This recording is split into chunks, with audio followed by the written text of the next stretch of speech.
As the calendar flips to February 2019, the countdown to the 2020 Iowa caucuses inches forward. With a year to go, one Democratic presidential candidate has already hit all 99 counties in Iowa. We sit down with former Congressman John Delaney on this edition of Iowa Press. Funding for Iowa Press was provided by Friends, the Iowa Public Television Foundation, the Associated General Contractors of Iowa, the public's partner in building Iowa's highway, bridge, and municipal utility infrastructure. I'm a dad. I am a mom. I'm a kid. I'm a kid at heart. I'm a banker. I'm an Iowa banker. No matter who you are, there is an Iowa banker who is ready to help you get where you want to go. Iowa Bankers, allowing you to discover the genuine difference of Iowa banks.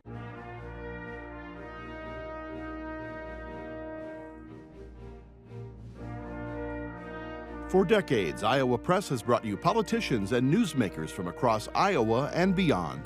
Now celebrating more than 40 years of broadcast excellence on statewide Iowa Public Television. This is the Friday, February 1 edition of Iowa Press. Here is David Yepsen. If the 2020 Iowa caucuses occur as planned in February of next year, this weekend would mark the one-year out point. As new candidates announce their intentions on a daily basis, others have already been on the campaign trail for months. Today's guest, former Maryland Congressman John Delaney, is following the old Jimmy Carter model. He's already swept through Iowa's 99 counties and is back for more. He's seeking the Democratic nomination. Congressman, welcome back to Iowa Press. Thanks for having me, David. It's good to see you again. Also joining the conversation are Iowa political reporters Erin Murphy, the Des Moines Bureau Chief for Lee Enterprises, and Kay Henderson is News Director for Radio Iowa. Congressman, as you share your biography with Iowa voters, what are you telling them best qualifies you to be president? Well, I have a track record of actually getting things done, and I think that's what we actually need in our next president. As someone who grew up in a blue-collar family and then became a successful entrepreneur, started 2 businesses from scratch. I was the youngest CEO in the history of the New York Stock Exchange. Then I rolled up my sleeves and served my country. I've been in the Congress of the United States. I've got a wonderful family, 4 daughters, happily married for 29 years. I've done a lot of things in my life, and I think that positions me to be the kind of president we need next, because our next president actually has to start getting some things done. We talk about so many things. When I go around the state and I talk to hardworking families in their living rooms or in coffee shops, and they talk about health care, pharmaceutical prices, jobs in their communities, what's happening with immigration or criminal justice. We just have to start doing some things. The next president has to be a real problem solver. And I've spent my whole career building things, getting things done, setting goals, achieving them. And that's what I think we need. But the only way we're going to do that if we start coming together. The Des Moines Register Iowa poll in December showed you not registering and not at the top of the pack after you've spent a year here. What makes you think that when all these big names do start campaigning in Iowa that you can break through here? Well, I think I have a very unique message. You know, my campaign is really about trying to bring this terribly divided nation back together. I think that's actually the central issue we face as a country, how deeply, deeply divided we are, and how we don't have a sense of kind of common purpose and unity. And I think the American people and Iowa Democrats are looking for that. They're also looking for a problem solver, right, which is what I talked about. And they're looking for someone who has a vision for the future. The world is changing so rapidly because of technology and globalization, and we need someone who actually has a plan as to how we take these forces, which are so powerful and changing so many things in our lives, and actually shape them to benefit more Americans. So I think the message that we're running on and what my campaign stands for is not only what this country needs, but what Iowa Democrats are looking for. Congressman, you talk about that message, and when I talk to Iowa Democrats, one of the things I hear is that a lot of these candidates in this field are going to be similar in a lot of ways. A lot of the policies will be slightly different, but close. And one of the important things they're looking for is someone who can deliver that message and be inspiring to voters out there in Iowa. Can you be that person? Can you be someone who inspires Democratic voters, rallies them to your cause and your support? I believe so, because at the core of my campaign is this notion that we almost ought to have a sense of moral aspiration back to our politics, that we should actually seek common ground and work together to build a better future. And I think that's actually what will really inspire voters this election cycle, because they've seen decades of terribly corrosive politics where American is kind of pitted against American. And they don't want that. They know that's not the American way. They know that's not the way to make real progress. And I think they want to be inspired around a notion of almost common purpose, which doesn't mean we agree with each other on everything, but what it does mean is we set common goals and we work together to achieve them. And we move to a different kind of chapter in our politics where it's not so divisive and dishonest. And we restore a sense of civility and respect to the political debate and to leadership in this country. So what I think they're really looking for is a leader, someone who will actually bring us together, get things done, and get us back to this notion of dreaming again about what our future can be. And I think that's what will inspire voters at the end of the day. That sort of sounds like, and you've been described by some as maybe a centrist or a moderate candidate. A, is that fair? That's totally fair. And B, is that, can a candidate running in that lane, so to speak, win a Democratic primary where a lot of Democrats are very upset with the way things are going right now and want a stark contrast to oppose the current president? Yes, and Democrats are right to be incredibly upset with what's going on with the president, right? In my judgment, the president is entirely unfit to be the president, and he's been unrestrained in how he's conducted himself. So Iowa Democrats and Democrats all around this country are right to be upset about that. But what they're looking for is something so fundamentally different. They're looking for the opposite of what we have, right? They're looking for someone who wakes up every day and tries to unify the country, not divide it. They're looking for someone who wants to get things done, and they're looking to win, most importantly, right? So if Iowa Democrats are looking for someone who can beat the president and get us back on a fundamentally different trajectory, they should be looking for a more moderate or more centrist candidate, which is what I am. Let's talk about some of the issues that are animating the Democratic Party at this point. Healthcare. People talk about universal coverage. They talk about Medicare for all. What would you do as president? First thing I would do is fix the Affordable Care Act. First 100 days, my whole agenda is bipartisan proposals that exist in the Congress, including some terrific ideas to fix the Affordable Care Act so that Americans immediately start getting better health care. After that, I would work towards a universal health care system that I've laid out, which basically creates a government health care program as a right for every American, but also gives them choices to choose private health insurance or to choose private supplementals on top of their government plan. I think every American should have health care as a right in this country, but I also think the American people want choices. The problem with the Medicare for All bill as proposed in the Senate is it's not ultimately good for access, quality, or cost, because it effectively makes the government the only provider of health care in this country.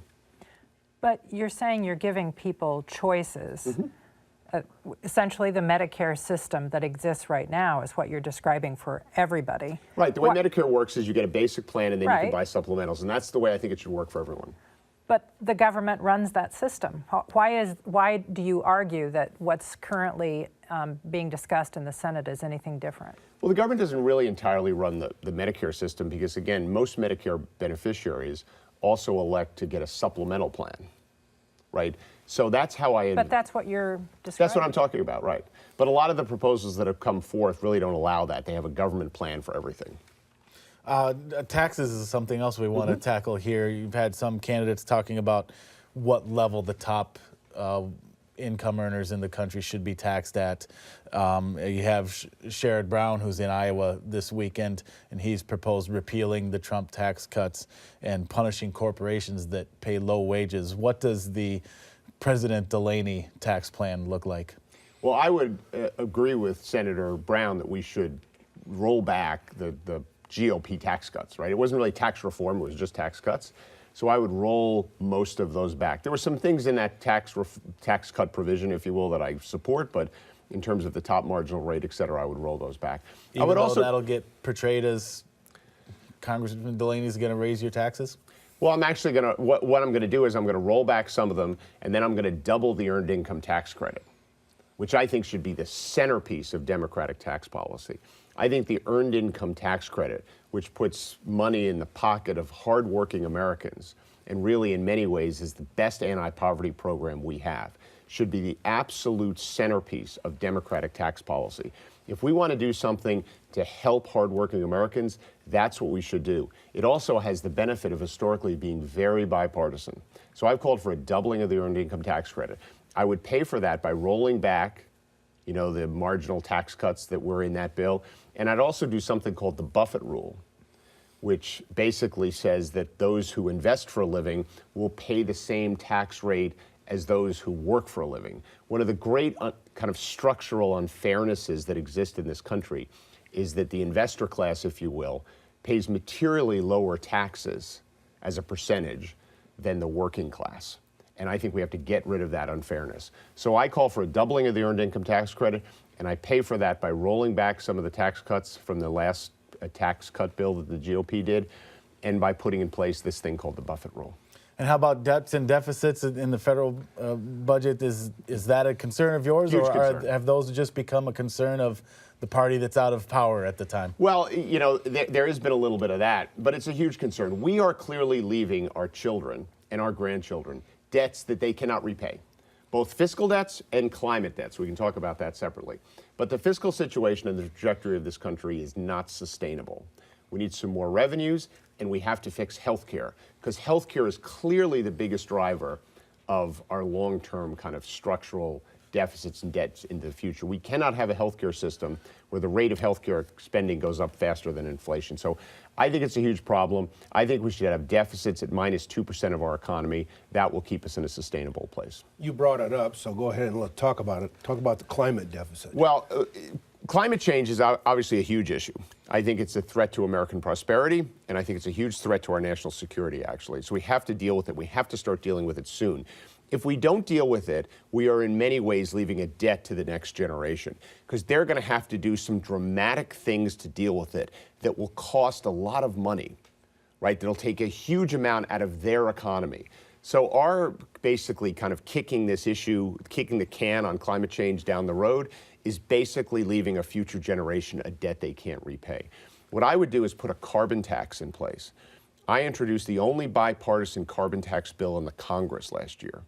You know, this gets back to my approach to my candidacy, which is I want to do big things, but I actually want to get them done. I want to find common ground and I want to make progress. I don't want to keep talking about climate change. I don't want to keep moving the goalposts on climate change. I actually want to get something done right away. And I think a carbon tax is something we can do right away, but it has to be structured right. It's got to be structured in a way where all the revenues that we raise from the carbon tax are given right back to the American people in the form of a dividend. And that's the bipartisan proposal that I was able to get introduced in the Congress that I can make law as president. For people who feel strongly about this, there's calls for presidential candidates to support the Green New Deal. Is that something you're interested in, would be willing to support? Well, one of the problems we have with politics right now is people get asked to support things that are not defined. Right? So the Green New Deal, as best I can tell, is an undefined term. As someone who was given the Legislator of the Year award by the Citizens Climate Lobby, I'm actually incredibly passionate about climate and have done a huge amount on the issue and have very specific plans. So if a Green New Deal means putting a price on carbon, increasing the Department of Energy research budget by 5-fold, because we ultimately have to innovate ourselves out of this problem, and doing things to support investments in renewables, if that's the Green New Deal, then I'm all for it. But I actually already have those proposals introduced, and a bunch of them are bipartisan. So some of the problems with the Green New Deal is no one's defined it yet. You are no longer in Congress to vote on the deal that may be hatched over the wall. Do you consider the wall, as Nancy Pelosi has said, to be immoral? I think the notion of the president building a monument to himself from sea to shining sea, I think that is immoral. I think building barriers as part of a comprehensive, smart border security strategy, then those aren't immoral. I mean, I think what we should do is really pretty simple. The Congress and the president should agree on an amount of money to invest in our border. Let's say it's $5 billion. And then we should have experts who actually know what they're talking about around border security, and I don't consider the president to be one of those people, come back with recommendations as to what we should do. And I believe those recommendations would be a combination of technology solutions would probably be the most prevalent, There'd be some additional personnel at different points along the border, and there probably would be some barriers at different points. As president, I would say that's what we should do because it's the most effective thing to do, because the experts are recommending it, and it's the most cost efficient. What about immigration policy? Republicans are pressing to retract the number of legal immigrants admitted into the country. You have border crossings where people are claiming asylum and waiting in Mexico for their date in court. How would a President Delaney fix the system? Everybody agrees it's broken. Yes. But nobody has fixed it. So what I would do, first of all, I think we should be welcoming immigrants to this country. I think they're core to our identity and the fabric of our society. And I think the worst thing for a country economically is to have a shrinking population. And it's incredibly important to the long-term growth of this country that we have immigrants. If you go around the world and you look at countries that have shrinking populations because they don't let immigrants in, it's a terrible economic picture for them. So we have to get back to this notion that immigrants are incredibly valuable to our country, particularly economically. So I would want to be welcoming of immigrants. What I would do is go back to the 2013 bipartisan immigration reform bill that passed the Senate. That deal could get done today, and that's the centerpiece of my platform. And I also care about the asylum issue. My wife and I were just down at the border about a month ago. We went to a place called Dilley, Texas, which is right outside of San Antonio, where the largest detention facility that this country operates exists. And in that facility, when we were there were 1,700 women and children seeking asylum. And the reason we went there is we took 14 law students and 2 law professors there for a week to help these asylum seekers process their cases. So I was there listening to these women tell their stories about what they're fleeing in Central America. And what I learned from that is, A, we have to really do things to help the situation in Central America because the conditions that they were fleeing are horrific. But it's also a reminder of why we have asylum laws.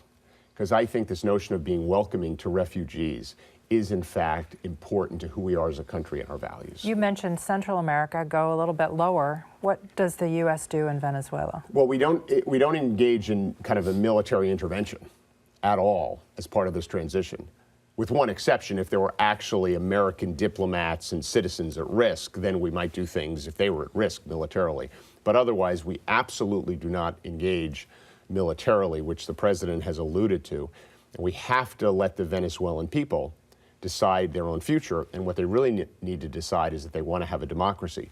Having said that, the United States should be leading kind of a group of countries that are interested in the situation, which not only include all the countries in the region, many of which are accepting millions of refugees from Venezuela, but also Canada and European countries, et cetera, that have an interest in this country.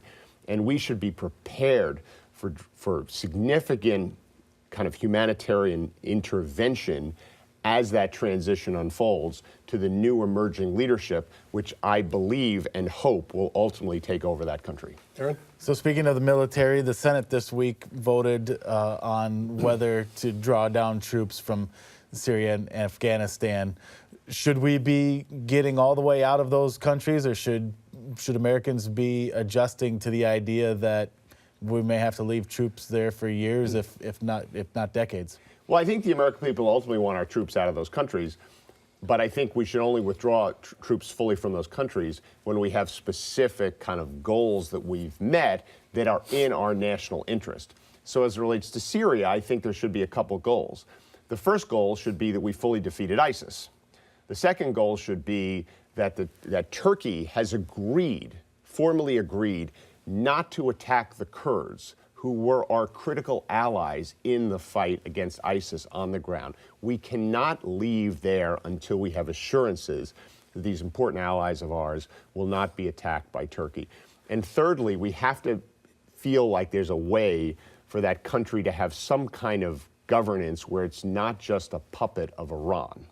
So those would be my 3 goals that I'd want to see reached before we had a full withdrawal of our troops from Syria. And how do you convince voters of that who may be war-weary? Well, they're right to be war-weary. I mean, we've been engaged. I mean, Afghanistan is the longest war this country's ever fought. We probably have spent $3 trillion, if not more, on our engagements in the Middle East. That's a huge investment. A whole generation of Americans are missing effectively an investment in them because we've invested in these wars we never should have fought. So they're right to be war weary.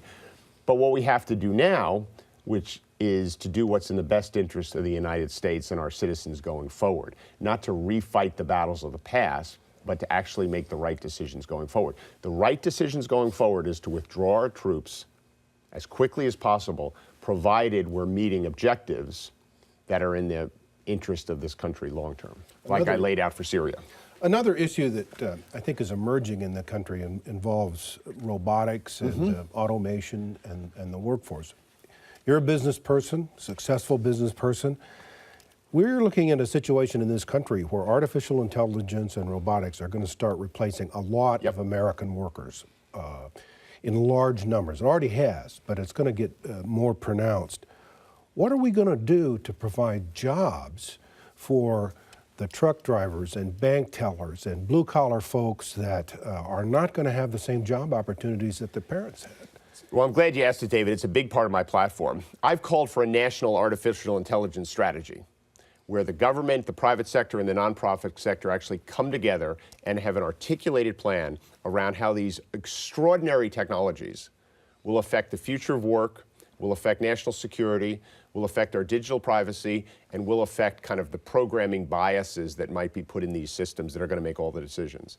So you're talking about the first one. So it's estimated that up to 50 million jobs in the United States of America could be displaced or fundamentally changed by 2030 because of automation and artificial intelligence. So we need a real strategy. And the strategy includes things like the following: making sure we have a strong safety net, making sure we're getting our young people and even people in the workforce the skills they need to succeed in the jobs of the future. Thinking about areas of our economy where people are actually doing work right now and adding value, but they're not getting paid. A simple example of that is caregivers. So right now, about 30% of the country is considered a caregiver in one form or fashion. That's going to be, 50% by 2040. If I was taking care of my mom and you were taking care of your mom, and we were to switch roles, we'd have to pay each other. We'd have to give each other benefits, right? So my point is there's a huge value to society on what all these people are doing. So we have to create compensation structures for people like that. We just have to think broadly about how we upskill our workforce so they can get the jobs of the future, how we have a strong safety net for people who are displaced by these technologies, and how we think more creatively about all the jobs we need in society. More nurses, more teachers, more mentors, more caregivers, where people are actually doing things and not getting compensated right now, and figuring out smart ways of getting compensation to those people. I'm wondering what you think of the entry of Howard Schultz into the presidential contest. Some of your fellow Democrats have had some very strong opinions. Well, their point, which I somewhat agree with, which is that he hurts the Democratic Party if he runs. But I've got actually a very different take on this whole thing, which is the only reason he's running is because he perceives the Democratic Party is going to cede the center. Right? So Howard Schultz is sitting back and saying the Democrats are going to put up someone so far to the left that they are unappealing to the center of the country, and I'm going to waltz in as the centrist, right, and get all those voters. So my point to Democrats is, why are we ceding the center? Right? Why are we taking the fastest growing part of the country, which is the center, the independent party in this country or unaffiliated party? It's the fastest growing party in this country. Why don't we become the party that actually is a big tent where we attract progressives, moderates, independents, even disaffected Republicans? That is fundamentally what my campaign is about. Because if we want to beat Trump and win all these elections, we can't cede the center and let someone like Howard Schultz walk in because we've put up a candidate that is unappealing to the largest part of the American people. And speaking of the big tent, the Iowa Democratic Party here has been doing some introspection on how to win back rural voters in this state. You've been to all 99 counties. You've talked to folks there. How can you and Democrats in general be more successful in rural Iowa? Well, you have to show up. Right? One of my expressions from my prior life as a successful entrepreneur is you can't fake showing up. It's one thing in life you can't fake, right? And so you have to show up, which is why I've been to 99 counties. You have to have a plan. I mean, I have a plan to get investments in rural communities all over this country It involves incentives in the federal tax code to get private investors to invest. It involves infrastructure investment in these communities, rural broadband, et cetera. It involves creating an incentive for government contractors to locate in these communities. I think 25% of the government contracts in this country should go to companies that have half of their employees in distressed communities. And it involves things like increasing the earned income tax credit, which I talked about, with a particular emphasis on these communities. You have to have a real plan that gets at some of the issues that rural America is dealing with, right? The fact that people aren't creating jobs there. Why are you the best? We've got 30 seconds to go. Talk about rural Americans. Why are you the best candidate to get to 270 electoral votes and beat Trump? Because I'm going to build a big tent. The policies that I stand for and my approach to government and leadership will, in fact, attract Democrats, moderates, independents, and disaffected Republicans, and I'll beat them easily. Thank you very much for being with us today. Thank you for having me. We appreciate your time. Thank you. Good luck out there. Thank you. And thank you for joining us.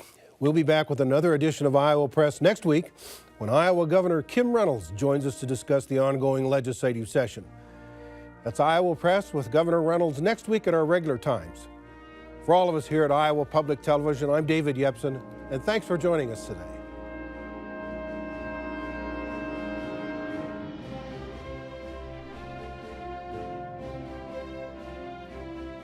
Funding for Iowa Press was provided by Friends, the Iowa Public Television Foundation, the Associated General Contractors of Iowa, the public's partner in building Iowa's highway, bridge, and municipal utility infrastructure. I'm a dad. I am a mom. I'm a kid. I'm a kid at heart. I'm a banker. I'm an Iowa banker. No matter who you are, there is an Iowa banker who is ready to help you get where you want to go. Iowa Bankers, allowing you to discover the genuine difference of Iowa banks.